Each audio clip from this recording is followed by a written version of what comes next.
আসসালামু আলাইকুম ফ্ৰেণ্ডছ, কেনে আছে আপোনালোক? আশা কৰোঁ সকলোৰে ভালে আছে। আজি মই আপোনালোকলৈ এটা ভিডিঅ' লৈ আহিছোঁ য'ত মই শিকাম কেক বনোৱাৰ কিছুমান টিপছ আৰু ট্ৰিক্স।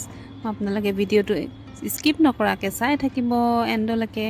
এয়া মই প্ৰথমে কেকটো বেক কৰি পেলাই তাতে 3 পিচকৈ কাটি ল'লোঁ, ধুনীয়াকৈ কাটি পাতলকৈ কাটি ল'লোঁ। কাটি লোৱাৰ পাছতে মই ইয়াতে দি দিলোঁ চুগাৰ চিৰাপ, চামুচেৰে দি দিলোঁ। চামুচেৰে চুগাৰ চিৰাপটো দি দিলোঁ আৰু চুগাৰ চিৰাপ দিয়াৰ পাছতে মই ক্ৰীম সানি লৈছোঁ লাহে। আৰু যোনটো চুগাৰ চিৰাপ হয় আপোনালোকৰ এক নম্বৰত আপোনালোকৰ ট্ৰিক্সটো হৈছে চুগাৰ চিৰাপ যোনটো আছে সেইটো মানে আপোনালোকৰ বইল কৰিবতো কোনো দৰকাৰ নাই। জাষ্ট ঠাণ্ডা পানীতে যদি আপোনালোকে 4 চামুচ পানী লয় তেতিয়াহ'লে 6 চামুচ আমাৰ 6 চামুচ চুগাৰ লৈ ল'ব। চুগাৰ লৈ পেলাই সেইখিনি মিহলাই পেলাই ধুনীয়াকৈ তাতে আপোনালোকে চেৰি দুটামান দি দিব পাৰে, ফ্লেভাৰৰ কাৰণে দি দিব পাৰে। তাৰপিছতে সেয়া মিক্স কৰি পেলাই তাৰপৰা ফ্ৰিজত থৈ দিব। ফ্ৰিজত থৈ তাৰপৰা সেইটো লগাব কেকটোত। তাৰপিছতে আপোনালোকে ক্ৰীমখিনি ধুনীয়াকৈ সানি ল'ব। আৰু 2 নম্বৰ টিপছ আছে, আপোনালোকে কেক বনালে সদায় ঠাণ্ডা এৰিয়াত বনাব। আৰু ক্ৰীমখিনিও আপোনালোকে যদি গৰম দিন হয় তেতিয়াহ'লে ক্ৰীমখিনি এটা বলত পানী লৈ পেলাই আপোনালোকে ক্ৰীমখিনি ইউজ কৰিব।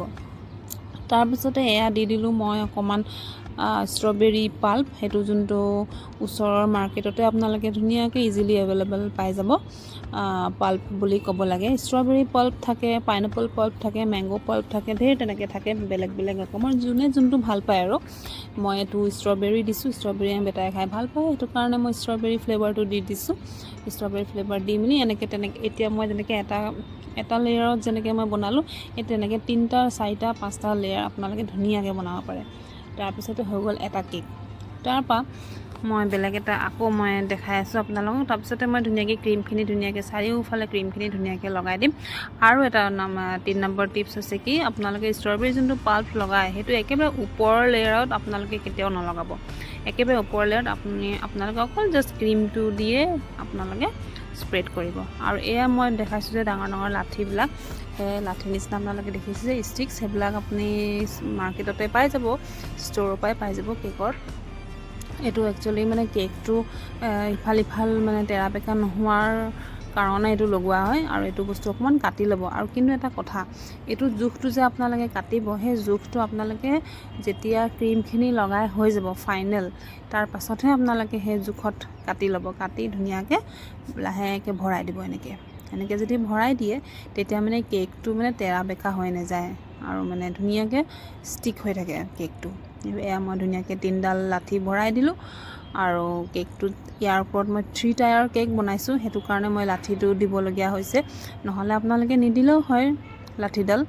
3 টায়াৰ কেক বনাম কাৰণে কেকটো যাতে তললৈ দাবি নাযায়, 2টা কেক আৰু ওপৰত উঠাম মই ইয়াৰ ওপৰত, সেইটো কাৰণে যাতে দাবি নাযায়, সেইটো কাৰণে মই এই ষ্টিককেইডাল ভৰাই দিছোঁ, 3ডাল ষ্টিক। তাৰপিছতে মই ধুনীয়াকৈ ক্ৰীমে দিয়ে ঢাকি দিছোঁ এই ষ্টিককেইডাল। তাৰপিছতে মই আৰু এডাল ডাঙৰ লাঠি ইয়াতে লৈ ল'ম, মাজত একদম পূৰা মাজে ভৰাই জোখটো লৈ ল'ম। জোখটো তেতিয়া মই গম পাই যাম আৰু পূৰা অনুমান লগাইছোঁ যে 3টা আৰু 2টাকৈ ইয়াৰ ওপৰত ধুনীয়াকৈ উঠি যাব। তাৰপিছতে মই আৰু 2nd নম্বৰ কেকটো ভৰাই ল'ম, ইয়াতে খুচি পেলাই ধুনীয়াকৈ একদম মিডল পইণ্টত আপোনালোকে ভৰাব, লাহে ভৰাব। আৰু প্ৰথমে ক্ৰীমখিনি লগাইহে ভৰাব, পাছত ক্ৰীম লগাবলৈ কেতিয়াও নথব। এইটো হৈছে 4 নম্বৰ টিপছ। কাৰণ কেলৈ, পাছত যদি আপোনালোকে কেকটো যদি ছেটিং কৰাৰ পাছত যদি ক্ৰীম লগাবলৈ থয় তেতিয়াহ'লে ক্ৰীমৰ ফিনিচিংটো নাহে। তো সেইটো কাৰণে আগতে 3টা কেকে আপোনালোকে বেলেগকৈ ক্ৰীমখিনি ধুনীয়াকৈ লগাই ল'ব। তাৰ পাছতহে আপোনালোকে ইটোৰ ওপৰত সিটো কেকটো উঠাব। এতিয়া মই ইয়াতে কেকৰ জোখটো লৈ ল'লোঁ। এতিয়া মই অকণমান ইয়াতে কাটিব লাগিব, সেইটো কাৰণে মই আকৌ লাঠিডাল উঠাই দিম ইয়াৰ কেকৰ হেৰিৰ পৰা, উঠাই পেলাই ধুনীয়াকৈ আকৌ কাটি ল'ম যিমানটো মোক লাগে। এয়া চাওক, মই কাটি লৈছোঁ হাতেৰে কাটিব পাৰে, অকণমান কেঁচি দি পেলাই অকণমান হেৰি কৰি আপোনালোকে হাতেৰেও এৰাব পাৰে। এতিয়া মই একদম ধুনীয়া জোখত কাটি ল'লোঁ। এতিয়া ধুনীয়াকৈ একদম তললৈকে ভৰাই দিম কেকৰ। এয়া চাওক, 1 নম্বৰ কেক হৈ গ'ল। এতিয়া মই লাষ্টৰ যোনটো 2 নম্বৰ কেক, সেই 2 নম্বৰ কেকত ধুনীয়াকৈ উঠাই দিলোঁ 2টা কেক। ধুনীয়াকৈ উঠাই দিলোঁ।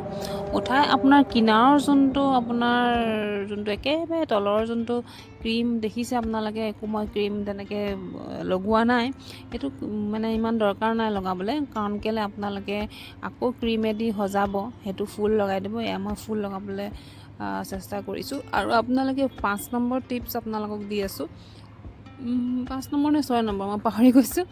আৰু ঠিক আছে, মই নেক্সট টিপ এটা দিছোঁ। আপোনালোকে সদায় এই ৰুমালখন যে মই লৈছোঁ, অৰেঞ্জ কালাৰ যোনখন মোৰ ৰুমাল লৈ পেলাই মই ক্ৰীমৰ পেকেটটো ধৰিছোঁ, কাৰণ কেলৈ মানে ৰুমালখন সদায় ফ্ৰিজত ভৰাই থ'ব। আপোনালোকে ফ্ৰিজত ভৰাই পেলাই ঠাণ্ডা ৰুমালখন ইউজ কৰিব। তেতিয়া মানে কি হয়, হাতৰ গৰমটো, হাতৰ যোনটো টেম্পাৰেচাৰ, সেইটো দি মানে ক্ৰীমখিনি গলাই নিদিয়ে। নহ'লে কি হ'ব, হাতৰ যোনটো টেম্পাৰেচাৰ থাকে সেইটো দি যদি ডাইৰেক্ট যদি ধৰা হয় ক্ৰীমখিনি, তেতিয়া মানে ক্ৰীমখিনি অকণমান গলিব ধৰে। আৰু গলিলে মানে আপোনাৰ মানে যোনটো ফুল আপুনি বনাব বিচাৰে, সেই ফুলটো মানে ভালকৈ ধুনীয়াকৈ ফুটি নোলায়। চ' গতিকে মই ধুনীয়াকৈ ৰুমালেদি মানে ধৰা হৈছে মোৰ। ঠাণ্ডা দিন যিহেতু, ঠাণ্ডা দিনত ইমান দৰকাৰ নাই। এতিয়া ঠাণ্ডা দিন কাৰণে মই অকণমান দেৰিয়ে ল'লোঁ, আৰু তাৰপিছতে মই পটাপট ফুল দি ধুনীয়াকৈ আঁকি ল'লোঁ।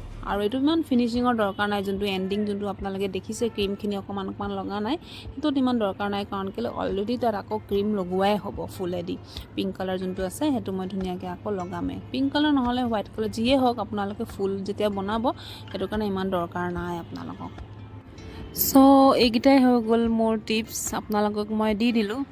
আৰু যদি আপোনালোকৰ ভিডিঅ'টো চাই ভাল লাগিলে, টিপছ এণ্ড ট্ৰিক্স যদি ভাল লাগিলে, তেতিয়াহ'লে ঘৰতো আপোনালোকে ট্ৰাই কৰি চাব পাৰে। কেক বনাবলৈ কোনো টান হয়, কিন্তু মানে এবাৰ যদি জানি যায় তেতিয়াহ'লে টান নহয়। এইফালে মই ইয়াতে দি দিলোঁ ষ্টাৰ্ছ, যোনখিনি মানে অলৰেডি কিনিবলৈ পোৱা যায়। আপোনালোকে এভেইলেবল ধুনীয়াকৈ পাই যাব। ষ্টাৰ্ছ ওপৰৰ পৰা ধুনীয়াকৈ সজাই দিব। আৰু দেখিছেনে কিমান ধুনীয়া এটা ফিনিচিং হৈ আহিলে। আপোনালোকৰ একো দিগদাৰ নাই, আপোনালোকে ঘৰতো এনেকৈ ট্ৰাই কৰিব, বনাই চাব।